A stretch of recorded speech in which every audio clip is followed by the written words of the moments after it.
Why was the Zumwalt destroyer program a failure? This is a question that has intrigued military enthusiasts for years. Let's take a quick trip back to 1994, when the U.S. Navy's vision for the future was encapsulated in the SC-21 R&D program.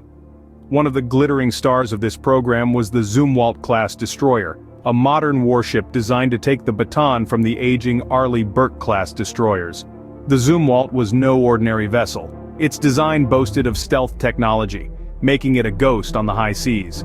To top it off, automation was a key component, aimed at reducing the crew size, thus making it a lean, mean fighting machine.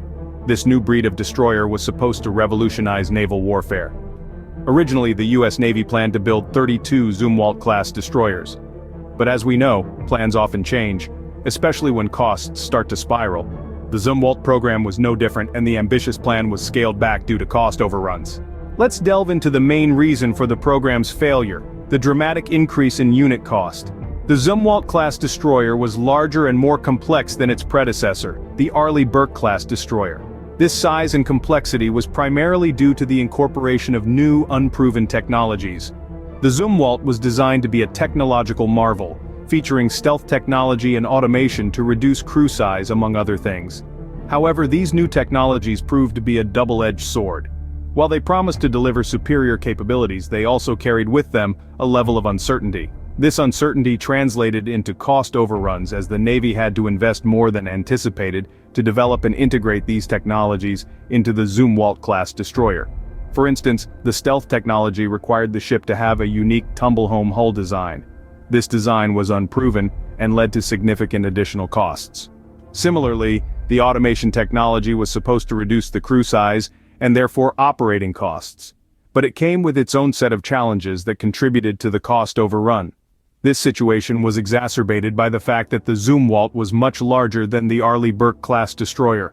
The larger size meant more materials, more labor, and ultimately, more cost. In the end, the cost per unit rose dramatically, making the Zumwalt a financial burden for the Navy.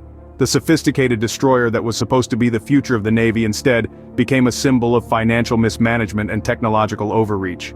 Another nail in the coffin was the Navy questioning the necessity of some of the Zumwalt's features. One of these features was the special high-priced ammunition designed exclusively for the Zumwalt's advanced gun system. This ammunition was cutting-edge, sure, but it came with a hefty price tag. In fact, each round was so expensive that it was almost deemed gold-plated. Now, you might think that the Navy would be all for this advanced ammunition, but that wasn't the case. Instead, the Navy decided to opt for a more cost-effective solution. They chose to use Tomahawk missiles instead. A proven technology, Tomahawks were not only reliable, but also significantly cheaper than the Zumwalt's bespoke ammunition. This switch made sense considering the Navy's budgetary concerns, so these expensive, unnecessary features further pushed the Zumwalt destroyer program into failure. Finally, the shift in the U.S. Navy's priorities played a key role in the program's cancellation.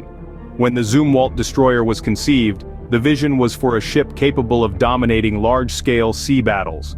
The warship, with its advanced technologies and firepower, was designed to be a force to be reckoned with in such scenarios.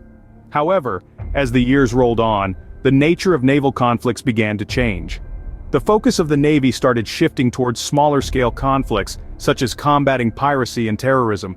These situations required a different set of tools and tactics, ones that the Zumwalt was not particularly designed for. The Zumwalt, with its advanced systems and large size, was like a sledgehammer where the Navy required a scalpel. It was not well suited for these types of conflicts, which required more nimble and versatile platforms. The Navy decided it could get better value for its money by building more Arleigh Burke-class destroyers, leading to the cancellation of the Zumwalt destroyer program. In conclusion, the Zumwalt-class destroyer program met its end due to a combination of factors. The colossal cost overruns arising from the ship's complexity and unproven technologies proved too hefty a burden. Coupled with this, the questionable necessity of costly features such as the special ammunition added to the strain. Lastly, a significant shift in naval priorities towards smaller conflicts rendered the Zumwalt less ideal. These factors led to what we now know as the failure of the Zumwalt destroyer program.